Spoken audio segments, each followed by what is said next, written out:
Home of movies presents Dracula untold. कहानी की शुरुआत में बताया जाता है कि सन 1462 में फ्रांस के ट्रांसिल्वेनिया शहर से 1000 नाबालिग बच्चों को तुर्की की सेना में भर्ती किया गया था और उन्हीं बच्चों में एक नाम था व्लाद।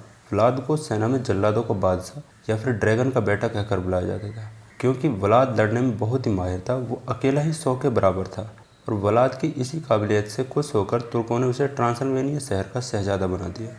और फिर कहानी आ जाती है प्रेजेंट टाइम, जहाँ पर ट्रांसिल्वेनिया शहर की एक नदी के किनारे व्लाद अपने आदमियों के साथ खड़ा होता है। दरअसल इन लोगों को एक तुर्की जासूस के सिर का कवच मिलता है और जब व्लाद कवच को देखता है तो वो पहचान जाता है कि ये कवच हमजा बे के किसी जासूस का है। हमजा बे उस समय के तुर्की सुल्तान का कमांडर था। व्लाद कहता है कि मैं तुर्कों के साथ रहा हूँ, तुर्क जासूस कभी भी अकेले नहीं होते, ये कवच जरूर इस झरने में बहकर आया होगा। और ये झरना सामने एक पहाड़ से आ रहा होता है जिसका नाम होता है ब्रोकन टूथ माउंटेन। व्लाद कहता है कि हमें पहाड़ पर जाकर बाकी तुर्कों को ढूंढना होगा कि आखिर ये यहाँ क्यों आए हैं। और फिर व्लाद अपने 2 आदमियों के साथ ब्रोकन टूथ पहाड़ पर पहुँच जाता है और जब व्लाद पहाड़ पर अपने आदमियों के साथ एक जगह रुके हुए होते हैं तभी पास की गुफा से एकदम से चमगादड़ बाहर आते हैं। व्लाद चमगादड़ों को देखता है तो कहता है कि वो जरूर अंदर होंगे, क्योंकि चमगादड़ दिन के उजाले में कभी बाहर नहीं आते। वो गुफा के अंदर जाकर चेक करते हैं, लेकिन तभी व्लाद फर्श पर पड़ी कुछ चीज़ें उठाकर देखता है और कहता है कि ये तुर्कों का काम नहीं है। दरअसल यहाँ फर्श पर इंसानों की हड्डियाँ पड़ी होती हैं। व्लाद कहता है यहाँ से जल्दी बाहर निकलो, लेकिन जल्द ही अंधेरे में अंदर से कुछ आता है और वो व्लाद के दोनों आदमियों को ले जाता है। वो व्लाद को भी पकड़ने वाला होता है, लेकिन व्लाद दरवाजे तक आ जाता है। व्लाद देखता है कि ये डरावनी भयानक जानवर कुछ और नहीं बल्कि एक पिशाच है। व्लाद वहाँ से भागकर सीधा शहर के पादरी के पास आता है और उसे अपने साथ घटी सारी कहानी बताता है। पादरी बताता है कि रोमन इतिहास के अनुसार ये एक आदमी हुआ करता था, लेकिन इसने शैतान के साथ सौदा किया उसकी बुरी ताकतों के इस्तेमाल के लिए, और उस दिन से ये पिशाच इसी गुफा में कैद है। व्लाद कहता है कि ट्रांसिल्वेनिया की आवाम तुर्कों के आने से वैसे ही डरी हुई है, तुम ये रहस्य किसी को नहीं बताओगे। इसके बाद व्लाद घर आ जाता है। उसकी बीवी उसे बहुत प्यार करती है। वो व्लाद को देखकर उसके गले लग जाती है। व्लाद के एक लड़का होता है 10 साल का। व्लाद अपने लड़के से बहुत प्यार करता है। व्लाद अपने बेटे को देखकर बहुत खुश होता है। व्लाद अभी भी उस पिशाच की सोचकर डरा हुआ होता है और जब उसकी बीवी पूछती है तो व्लाद असलियत न बताकर उसे बताता है कि जंगल में आज हमारे ऊपर भेड़ियों ने हमला कर दिया और मेरे 2 काबिल साथी मारे गए। इसके बाद दोनों सोने के लिए चले जाते हैं। अगली सुबह ट्रांसिल्वेनिया शहर के महल में ईस्टर मनाया जा रहा होता है। सभी लोग बहुत खुश होते हैं। सभी लोग व्लाद को ईस्टर की मुबारकबाद दे रहे होते हैं, लेकिन तभी महल का दरवाजा खुलता है और तुर्की सल्तनत के कमांडर हमजा बे अंदर आता है। व्लाद हमजा बे को देखकर हैरान रह जाता है। मुझे उम्मीद नहीं थी तुम इतनी जल्दी आओगे। तुम्हारा ट्रांसिल्वेनिया शहर में स्वागत है। सुल्तान का नजराना तैयार है। दरअसल नजराना एक टैक्स है जो तुर्की हुकूमत अपने सभी सल्तनतों से वसूलती है। हमजा बे कहता है कि शायद सुल्तान को किसी और नजराने की उम्मीद थी। हमजा बे का मतलब तुर्की के उन गायब हुए जासूसों के बारे में होता है। व्लाद कहता है कि तुम्हारा मतलब वो जासूस, तुम्हें लगता है मैं ऐसा करूँगा? हमजा बे कहता है मुझे पता है तुम कौन हो। तुम्हारे अंदर अभी भी वो जल्लाद जिंदा है, इसलिए भरोसा नहीं किया जा सकता। हमजा बे वहाँ से जाने लगता है, लेकिन तभी रुककर कहता है मैं आपको एक ज़रूरी बात बताने भूल गया। सुल्तान महमूद ने 1000 बच्चों की मांग की है सेना में भर्ती करने के लिए। और ये सुनकर सभी लोग अचंभित रह जाते हैं। व्लाद हैरानी से कहता है कि ये प्रथा तो सालों पहले बंद हो चुकी है, ये मुमकिन नहीं है। हमजा बे कहता है कि अगर बच्चों को ही फौज में शामिल कर लिया जाए तो बिना किसी सवाल के खून करता है और बिना सवाल के ही मर जाता है। शहजादे, ना ही आपके पास सेना है और ना ही कोई बचने का उपाय। और ये कहकर वहाँ से चला जाता है। और फिर रात में व्लाद को दिखाया जाता है। वो बहुत परेशान होता है। तभी उसकी बीवी कहती है तुम सुल्तान से बात करके देखो, तुम दोनों तो कभी भाइयों की तरह थे, वो तुम्हारी बात जरूर मानेंगे। दरअसल व्लाद को भी उसके पिता ने बहुत कम उम्र में तुर्की की सेना के लिए लड़ने भेज दिया था। वो सेना में बचपन से ही सुल्तान महमूद के साथ रहा। इन दोनों के बीच में भाइयों जैसा प्यार था, इसलिए व्लाद की बीवी उसे सुल्तान से बात करने की कह रही होती है। अगली सुबह व्लाद सुल्तान महमूद से बात करने के लिए उसके पास जाता है। दोनों बात करते हुए अपने बचपन को याद करते हैं। तभी सुल्तान पूछता है मैंने 1000 बच्चे मांगे थे सेना के लिए, वो मुझे कहीं दिखाई नहीं दे रहे। व्लाद कहता है कि महमूद मेरे भाई, मैं कुछ भी देने के लिए तैयार हूँ बच्चों के बदले। आप चाहे तो मुझे सेना में शामिल कर लें, मैं अकेला ही 1000 बच्चों के बराबर हूँ। सुल्तान कहता है तुम्हें अपनी सेना में रखना मेरे लिए गर्व की बात होगी, लेकिन मुझे 1000 बच्चे चाहिए। और हाँ, इसमें एक और बढ़ा दो, तुम्हारा लड़का भी तुम्हारी तरह मेरी निगहबानी में रहेगा। जैसे तुम मेरे वालिद की निगरानी में रहे। और इतना कहते ही दस्तावेज पर अंगूठा लगा देते हैं। इसके बाद दिखाया जाता है कि तुर्की कमांडर इस्माइल वलाद और उसकी बीवी से उसके लड़के को ले जाने के लिए आते हैं। वलाद की बीवी रोते हुए कहती है, तुमने शादी के समय मुझसे वादा किया था, तुम मुझे और मेरे बच्चों को ऐसा कुछ नहीं होने दोगे।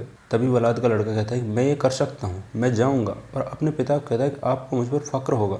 वलाद अपने बेटे को सुल्तान के सैनिकों के पास ले आता है। तभी कमांडर इस्माइल वलाद पर तंज कसते हुए कहता है कि जल्लादों का बादशाह अपने बेटे तक को नहीं बचा सकता। और ये सुनकर वलाद को गुस्सा आ जाता है। वो अपने बेटे को कहता है कि तुम अपनी माँ के पास जाओ। वलाद एक झटके में ही इस्माइल का एक हाथ काट देता है और थोड़ी देर में सुल्तान के चारों सैनिकों को मार देता है। और ये देखकर वलाद का एक साथी कहता है कि ये तुमने क्या कर दिया, सुल्तान हमारे शहर को तबाह कर देगा, तुम भी हमें बचा नहीं पाओगे। वलाद कहता है कि तुम सब लोग घर जाओ, मेरे बीवी और बच्चे को महल ले जाओ, मैं इसका कोई न कोई हल जरूर निकाल लूंगा। वलाद का साथी पूछता है कि तुम कहाँ जा रहे हो। तो वलाद कहता है कि जिस किसी ने भी ब्रोकन टूथ को मारा होगा वो तुर्कियों को मारेगा। और इतना कहते ही ब्रोकन टूथ पहाड़ की ओर चला जाता है। और फिर वलाद एक बार फिर से पहाड़ की उसी पिशाच की गुफा पर आ जाता है। वो आग जलाकर अंदर आता है, लेकिन अंदर जाकर जल्द ही उसकी आग बुझ जाती है। और पिशाच कहता है आज तक कोई भी यहाँ वापस लौट कर नहीं आया। और एकदम से वलाद के सामने आ जाता है। वलाद उसका चेहरा देखकर एकदम से चौंक जाता है। पिशाच कहता है कि मुझे तुम में एक उम्मीद नजर आती है, और कौन आदमी है जो अपनी ही कब्र में उम्मीद ढूंढता है। वलाद कहता है कि एक बौखलाया हुआ इंसान, मुझे तुम्हारी ताकत चाहिए ताकि तुर्कों से मैं अपनी सल्तनत बचा सकूं। पिशाच कहता है कि एक शैतानी ताकत और इतने अच्छे विचार, ये ड्रैकुला का महल है जिसने मुझे यहाँ कैद किया। मैं हजारों सालों से यहाँ कैद हूँ। तुम्हें मेरी ताकत मिल सकती है, लेकिन इसका अंजाम बहुत बुरा होगा। तुम अपने बीवी बच्चे तक के खून के प्यासे हो जाओगे। वलाद कहता है कि इससे पहले मैं खुद मरना पसंद करूंगा। पिशाच कहता है कि अगर तुम ये करना चाहते हो, ये जान लो कि अगर अगले 3 दिन तक तुम अपने पर कंट्रोल कर पाते हो तो तुम वापस से इंसान बन जाओगे। और अगर खून पिया तो मैं तो आज़ाद हो जाऊंगा, लेकिन तुम मेरी तरह अनंत काल तक के लिए खून के प्यासे हो जाओगे। और फिर वलाद को एक इंसानी खोपड़ी में अपना खून पीने को देता है। वलाद अपने लोगों के लिए वो खून पी जाता है और तुरंत ही बेहोश होकर गिर पड़ता है। और जब रात में वलाद की आँख खुलती है तो वह जंगल के एक झरने में पड़ा होता है। उसे जंगल के हर छोटे छोटे जानवरों की आवाज़ सुनाई दे रही होती है। वो देखता है कि तुर्कियों ने उसके शहर पर हमला कर दिया है। वो अपने महल जाता है। सभी वलाद को देखकर खुश होते हैं। वलाद कहता है कि तुम यहीं रुकिए, मैं बात करके आता हूँ। वो सुल्तान की सेना के सामने आ जाता है। सभी सिपाही उस पर हमला करने के लिए आगे बढ़ते हैं, लेकिन वलाद अब एक ड्रैकुला बन चुका है, यानी कि पिशाच। वलाद के अंदर अब ड्रैकुला की असीम शक्ति आ चुकी है। वो एक एक करके सारे सैनिकों को मार रहा होता है। वलाद अकेला ही हजारों की सेना को पल भर में खत्म कर देता है। तभी वलाद के आदमी वहां आ जाते हैं। वो सब लोग जंग का मैदान देखकर हैरान रहते हैं। चारों तरफ तुर्की सेना के लोग पड़े होते हैं। तभी वलाद आता है और कहता है कोई भी जंग के बारे में कोई सवाल नहीं करेगा, आप विश्वास रखिए, मैं सबको महफूज रखूंगा।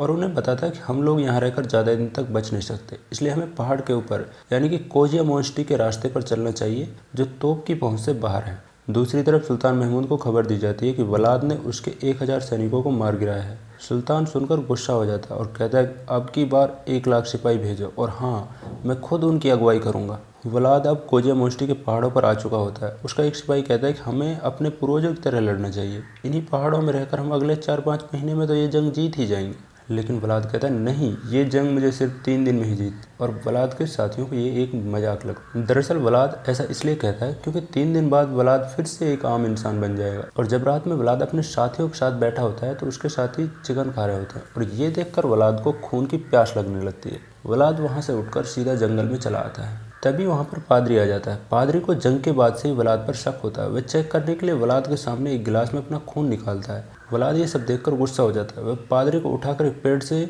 लगा देता है और कहता है कि मुझसे दूर रहो। इसके बाद अगली सुबह जब वलाद की बीवी सोकर उठती है तो वो देखती है कि वलाद सोता हुआ कांप रहा होता है। जैसे ही वो वलाद के पास आती वलाद एकदम से जाग जाता है। वलाद की बीवी देखती है कि रात भर में वलाद के सारे जख्म भर चुके होते हैं। वह हैरानी से पूछती है कि ये सब कैसे मुमकिन है। वलाद अपनी बीवी को सारी सच्चाई बताता है। यही वो ताकत है जिसके बारे में मैं बात कर रहा था। दूसरी तरफ सुल्तान अपने एक जख्मी सैनिक से मिलता है। जख्मी सैनिक सुल्तान को वलाद का जंग का कारनामा बताता है। सुल्तान जब जंग के मैदान को देखता है तो वह हैरान रह जाता है, क्योंकि वलाद ने सुल्तान के सभी सैनिकों को भाले की नोक पर लटकाया होता है। तभी वलाद के साथी आगे बढ़ने के लिए वलाद को पूछते हैं, लेकिन वलाद की बीवी कहती है कि वो दुश्मन की जानकारी लेने जा चुके हैं। उन्होंने कहा है कि हमें आगे चलते रहना चाहिए, और वो फिर से जंगलों से होते हुए आगे चल पड़ते हैं। दरअसल वलाद इसलिए साथ नहीं आता क्योंकि अभी दिन का समय होता है और वो एक पिशाच है। लेकिन शाम होते ही वलाद की बीवी और उसके बच्चों पर सुल्तान की सेना हमला कर देती है। वलाद दूसरी तरफ सूरज डूबने का इंतजार कर रहा होता है, और जैसे ही सूरज डूबता है वलाद वहाँ पहुँच जाता है। वो थोड़ी देर में सबको मार देता है।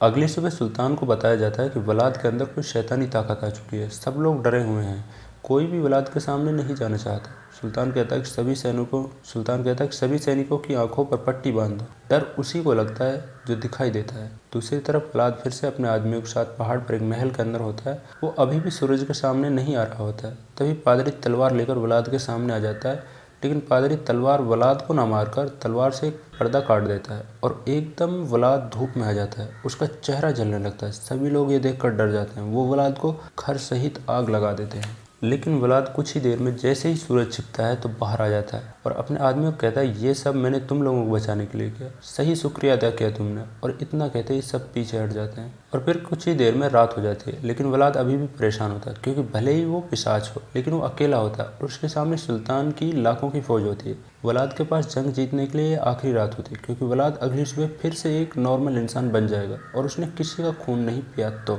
वलाद जंगल के सभी चमगादड़ों को बुला लेता है और सुल्तान की सेना पर हमला कर देता है। सुल्तान की सेना थोड़ी ही देर में बिखर जाती है। तभी वलाद को सेना के बीच में सुल्तान दिखाई पड़ता है। वो सुल्तान को मारने के लिए आता है, लेकिन वहाँ पर सुल्तान नहीं कोई और सुल्तान की ड्रेस में होता है। वलाद देखता है कि सुल्तान पहाड़ के ऊपर उसके बीवी बच्चों के पास होता है, लेकिन जब तक वलाद उनके पास पहुंचता है वो उसकी बीवी को पहाड़ से नीचे धक्का दे देते हैं और उसके बेटे को अपने साथ ले जाते हैं। वलाद अपनी बीवी को बचाने की पूरी कोशिश करता है, लेकिन वो गिरते वक्त उसे पकड़ नहीं पाता और अब सूरज भी उगने वाला होता है। वलाद बदले के लिए अपनी ही बीवी का खून पीता है, यानी कि वलाद अब पूरी तरह से ड्रैकुला बन चुका है। और दूसरी तरफ वो इंसान अब हजारों साल बाद आज़ाद हो जाता है जिसने वलाद को ड्रैकुला बनाया होता है। वलाद अपने बचे हुए साथियों के पास जाता है, सभी को अपना खून पिलाता है, यानी कि सभी को पिशाच बनाता है। वो मिलकर सुल्तान की सेना पर हमला कर देते हैं। वो कुछ ही देर में सुल्तान की लाखों की सेना को तबाह कर देते हैं। वलाद अपने लड़के को बचा लेता है, लेकिन सभी यहाँ पर पिशाच बने हुए होते हैं। वो वलाद के लड़के का खून पीना चाहते हैं, लेकिन तभी पादरी वहाँ जाता है। वो लड़के को अपने पास बुला लेता है। पादरी हाथ में क्रॉस लिए होता है, इसलिए कोई भी पिशाच उसके पास नहीं आता।